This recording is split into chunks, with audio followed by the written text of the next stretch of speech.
आणि यानंतर आता विधान परिषदेसंदर्भातली एक सविस्तर बातमी बघूयात। विधान परिषदेच्या 11 जागांसाठी पुढच्या महिन्यात निवडणूक होणार आहे आणि या निवडणुकीमध्ये विधानसभेचे आमदार मतदान करणार आहेत। त्यामुळे पुन्हा फोडाफोडीच्या राजकारणाला ऊत येण्याची शक्यता आहे। दरम्यान महायुती आणि महाविकास आघाडीचं विधानसभेतलं गणित आणि विजयाच्या समीकरणावरचा आमचा हा खास रिपोर्ट पाहूया।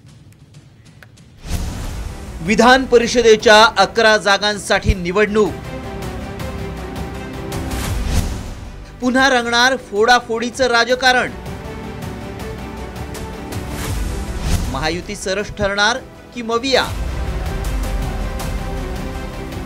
राज्याच्या जनतेला पुन्हा एकदा फोडाफोडीचं राजकारण पाहायला मिळण्याची शक्यता आहे, कारण विधान परिषदेच्या 11 जागांसाठी 12 जुलैला निवडणूक होणार आहे। या निवडणुकीत आमदार मतदान करणार आहेत। त्यामुळे महायुती किंवा मवियानं आपल्या संख्याबळापेक्षा जास्त उमेदवार उभे केल्यास फोडाफोडीच्या राजकारणाला ऊत येणार आहे।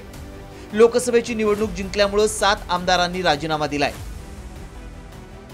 तर काही विद्यमान आमदारांचा मृत्यू झालाय। त्यामुळे विधानसभेतील संख्याबळ 288 वरून 274 पर्यंत खाली आलंय।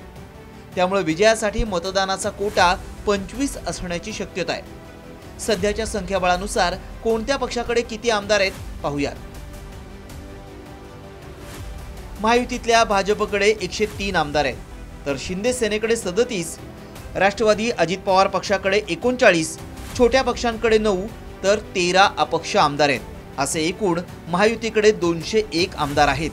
मवियाच्या बाबतीत बोलायचं झाल्यास काँग्रेसकडे 37, ठाकरे गटाकडे 15, राष्ट्रवादी शरद पवार पक्षाकडे 13, शेकापकडे 1 आणि अपक्ष 1 असे मिळून 67 आमदार आहेत। तर तटस्थ असलेल्यांपैकी MIMचे 2, समाजवादी पार्टीचे 2, माकप 1 आणि इतर 1 असे एकूण 6 आमदार आहेत।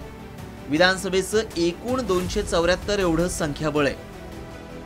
सध्याचं पक्षीय बलाबल पाहता भाजपचे 5, शिंदे गट, अजित पवारांच्या राष्ट्रवादीचे प्रत्येकी 2, काँग्रेसचा 1 उमेदवार तर ठाकरे गट आणि शरद पवारांच्या राष्ट्रवादीचा मिळून संयुक्तपणे 1 उमेदवार जिंकून येऊ शकतो। मात्र भाजपनं 6वा उमेदवार दिला किंवा अपक्षाला पुरस्कृत केलं तर निवडणूक अटळ आहे। या निवडणुकीत संख्येचं संभाव्य गणित पाहून काही ट्विस्ट निर्माण होण्याची शक्यता आहे। विशेष म्हणजे ऐन अधिवेशन काळात ही निवडणूक असल्यामुळे यात आणखीनच रंगत येणार आहे।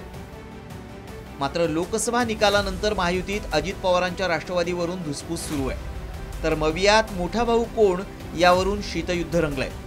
यामुळे कोण कुणासाठी कुणाकडे क्रॉस वोटिंग करणार आणि कोण कुणाचे आमदार फोडणार याची चर्चा सुरू झाली आहे। ब्युरो रिपोर्ट, साम टीव्ही।